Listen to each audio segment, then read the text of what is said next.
everybody, welcome back to my channel Techie Tuitions and you are listening to Charu, your technical tutor. So we are in our lecture number 6 of Fundamentals of Computer.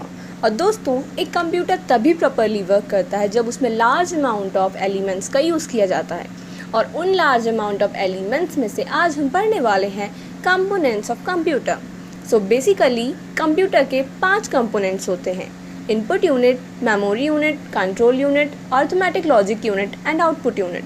जिसमें से memory unit, control unit और arithmetic logic unit एक unit के अंदर bind होती है जिसे हम कहते हैं CPU, कंट्रोल प्रोसेसिंग यूनिट. तो सबसे पहले हम पढ़ने वाले हैं इनपुट यूनिट. तो दोस्तों एक कंप्यूटर हमें तभी रिस्पॉन्स देता है जब हम उसके हार्डवेयर्स को कमांड देते हैं और इन कमांड को देने के लिए जिस कंपोनेंट का यूज़ किया जाता है उसे कहते हैं इनपुट यूनिट. और इनपुट यूनिट कंपोनेंट को यूज़ करने के लिए जिन डिवाइसेस का यूज़ किया जाता है हम उसे कहते हैं इनपुट डिवाइसेस. अब कंप्यूटर हमें जो रिस्पॉन्स या रिज़ल्ट देता है उसे टेक्निकल टर्म में कहा जाता है आउटपुट. और आउटपुट जिस कंपोनेंट के थ्रू हमें प्रोवाइड किया जाता है उसे कहते हैं आउटपुट यूनिट. और आउटपुट यूनिट को यूज़ करने के लिए जिन डिवाइसेस का यूज़ किया जाता है वो होते हैं आउटपुट डिवाइसेस. फॉर एग्ज़ाम्पल जब भी हम कीबोर्ड से कुछ एंटर करते हैं तो वो हमें मॉनिटर पर शो होता है. तो यहाँ पर कीबोर्ड हो गया हमारा इनपुट डिवाइस और मॉनिटर जो हमें हमारा डेटा शो कर रहा है वो हो गया हमारा आउटपुट डिवाइस. अब आते हैं हम मेमोरी यूनिट पर. तो दोस्तों जब भी आप किसी डेटा को एंटर करते हैं या इनपुट करते हैं तो वो सबसे पहले जाकर मेमोरी यूनिट पर सेव हो जाता है. सिमिलरली जब भी कोई डेटा या कमांड दी जाती है कंप्यूटर पर तो प्रोसेसिंग होने के बाद वो यूज़र तक आउटपुट पहुंचने से पहले भी मेमोरी यूनिट पर जाकर सेव हो जाता है. अब बारी है कंट्रोल यूनिट की.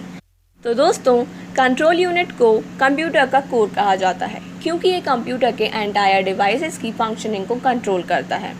बेसिकली कंट्रोल यूनिट का वर्क क्या होता है?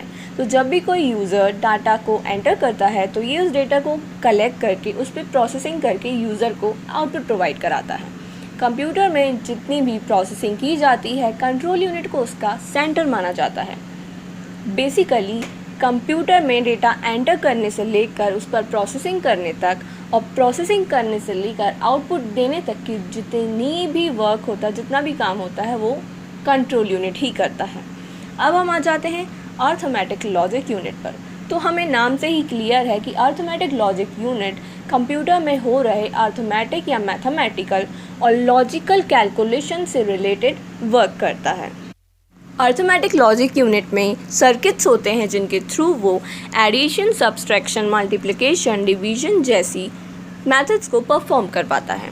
तो दोस्तों इन सारी यूनिट्स के बाद अब बचती है एक यूनिट जिसको हम कहते हैं CPU, कंट्रोल प्रोसेसिंग यूनिट. तो कंट्रोल प्रोसेसिंग यूनिट क्या होता है?